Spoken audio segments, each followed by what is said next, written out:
بسم اللہ الرحمن الرحیم۔ بنی اسرائیل کا ایک عابد ایک غار میں رہا کرتا تھا۔ وہ ساری دنیا سے بے نیاز، ہر وقت اللہ تعالیٰ کی عبادت میں مشغول رہتا۔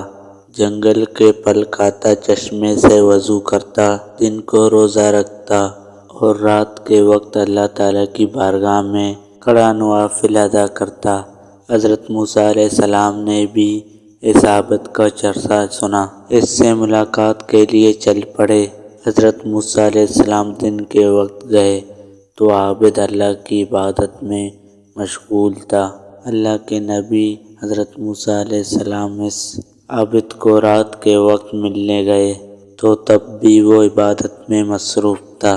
حضرت موسیٰ علیہ السلام اس کے پاس گئے، اسے سلام کیا اور اسے کہا، اپنی جان پر کچھ نرمی اختیار کرو۔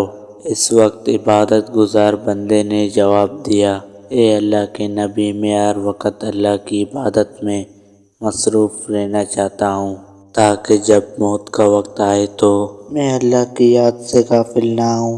حضرت موسیٰ علیہ السلام نے اس شخص سے پوچھا کہ اللہ کی بارگاہ میں جا رہا ہوں، اگر کوئی حاجت ہے تو بتاؤ۔ عابد نے جواب دیا، اللہ تعالیٰ سے عرض کیجیے گا کہ اللہ تعالیٰ مجھے اپنی خوشنودی عطا کرے اور میرا دل صرف اللہ تعالیٰ کی طرف راغب ہو۔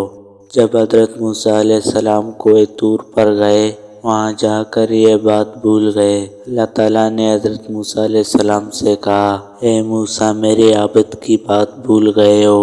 حضرت موسیٰ علیہ السلام نے کہا، اے اللہ، تو بہتر جانتا ہے، اس نے مجھ سے کہا تھا کہ میں دعا کروں کہ تو اس سے راضی ہو جا اور اپنے علاوہ وہ باقی سب کا خیال اس دل سے نکال دے۔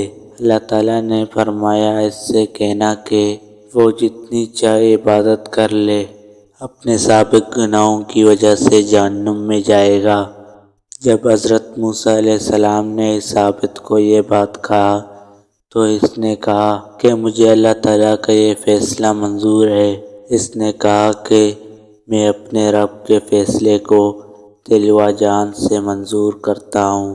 یہ کہہ کر عابد رونے لگا اور حضرت موسیٰ علیہ السلام سے کہنے لگا، مجھے اللہ کے جلال کی قسم، اگر اللہ مجھے دھاتکار بھی دے تو بھی میں اس کے دروازے پر پڑا رہوں گا، کبھی نہ ہٹوں گا، بے شک چاہے وہ مجھے جلا دے یا پھر میرے ٹکڑے ٹکڑے کر کے مجھے ریزہ ریزہ کر دے، میں پھر بھی اپنے رب کے دروازے سے نہیں ہٹوں گا۔ جب حضرت موسیٰ علیہ السلام دوبارہ اللہ کی بارگاہ میں گئے، اللہ تعالیٰ کے سامنے اس عابد کا حال بیان کیا تو اللہ تعالیٰ نے کہا، جس کا مفہوم ہے میرے اس بندے سے کہہ دو کہ وہ جنت میں جائے گا، میں اس کی مغفرت فرما دوں گا، کیوں نہ اس نے میرے فیصلے کو دل و جان سے قبول کیا ہے۔ اللہ نے فرمایا، اگر اس کے گناہ زمین اور آسمان کے درمیان جگہ کو بھی بھر دے تو بھی میں اس کی بخشش کروں گا۔ عزیز دوستوں، اگر آپ کو ہماری یہ ویڈیو اچھی لگی ہے تو ویڈیو کو لائک کر کے چینل کو ضرور سبسکرائب کریں۔ شکریہ۔